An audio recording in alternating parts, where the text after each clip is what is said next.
fewer than many of those around them, and the return leg against Kaboskop this weekend presents an opportunity to overturn that deficit and continue their continental venture. Gallants, meanwhile, as the two sides march out here, have stagnated somewhat after what was a very strong start to their campaign.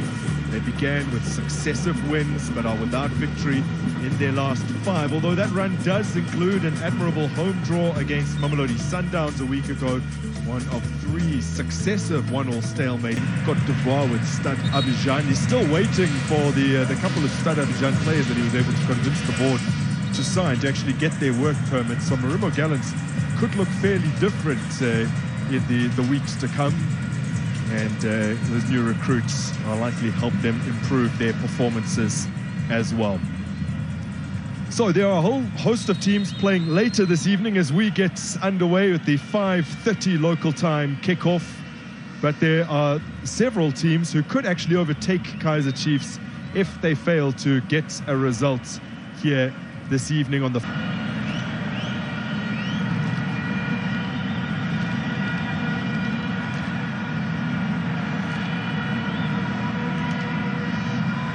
So in comes Kaizer Chiefs corner.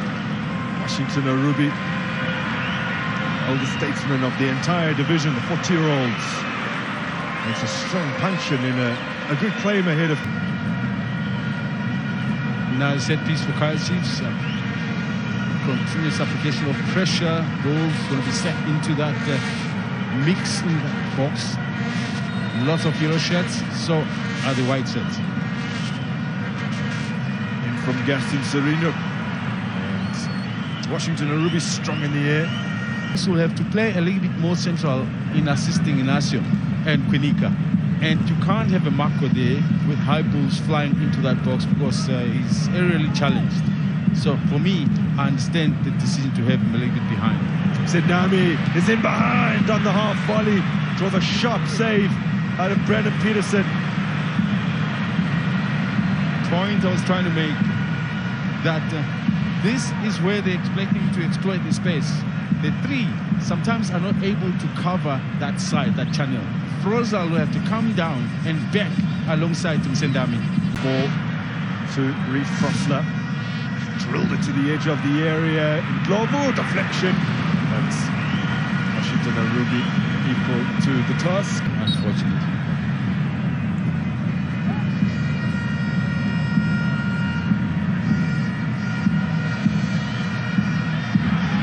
Now Mayo.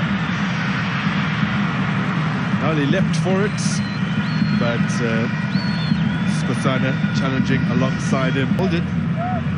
That was another shot from outside of the area.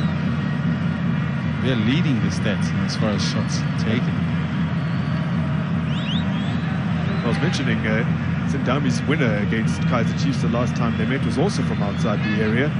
It was a free kick, floated into the box. It took an incredibly awkward bounce and then bounced up and over and into the back of the net without the touch of a teammate. Zito Konica's ball ends up at the feet of Khanye Samaro. Scores for Kaizer Chiefs on debut. Living up to his name as he lights up the FNB Stadium here.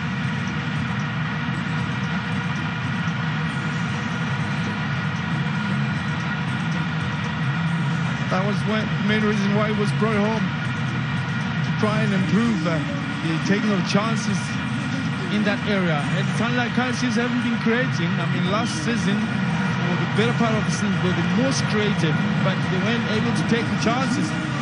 He's only had a few invitations. He's onside all the way from there. Who touches it? Sereno, I think it was. And he reacts quickest and just toe pokes the ball. Oh, it's Dupree with the assist. And obviously using his long legs and long strides, gets ahead of the defenders, and just all he does was to box it with Arubi coming, trying to make the break. That's an excellent, that's a striker's reaction, Grunty. Dream starts to life at Kaizer Chiefs for Khanye Samayo. By the third touch, He was nowhere. He was not in full control. Very frostless, found Dupree. He goes down and with Kolobadi, no hesitation in pointing to the spots.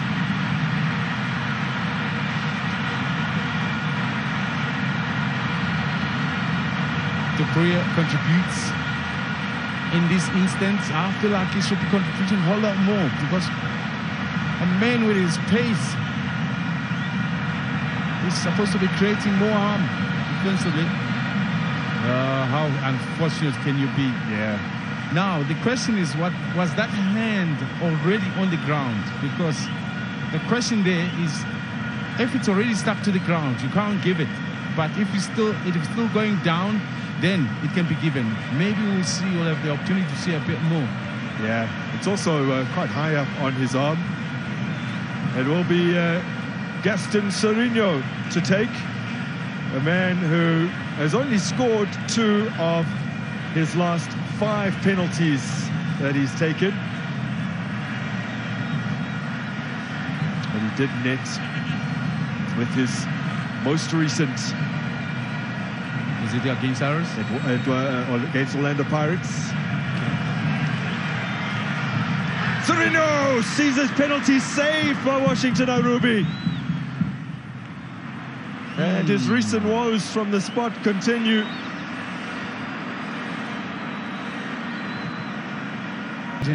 Not coming through. Whether it's a good reaction from the... Oh, that's a lovely exchange of passes. Ndlondlo upended, but it still might fall kindly for them here. And Mabucha is the man arriving in the box to fire it inaccurately past the post. But Gallants are still onto something. They have looked the better side with some of the progress that they've made into that attacking half. Look at the sharpness of the passes, finding one another, creating spaces for one another, and the numbers that are arriving there. Yes, Mabucha messes this one up. He was looking to pass it with the side foot into the back of the net. Yeah. Critical challenge as well from Brad.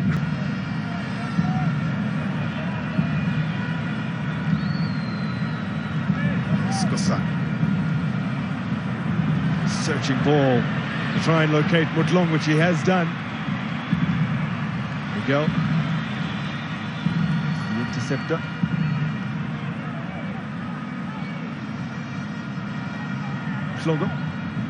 Mutlong. Finding Clifford. Jason Clifford works the angle. Oh, Clifford! With a magnificent equalizer for Gallants. Well, he was the hero against the other Soweto Giants earlier this season, with the winner against Orlando Pirates. Now, restoring parity against Chiefs. That is an unbelievable killer into that top corner. But now, let's look at this. Frosler misses the cross, and now he's trying to recover, but there's no cover immediately behind him. And even as Inacio tries to close him down, but he's just not with intentions to make a block. And you can't blame the goalkeeper. He was cleaned up. That is not even a shot. Oh, man. This is class. Top class.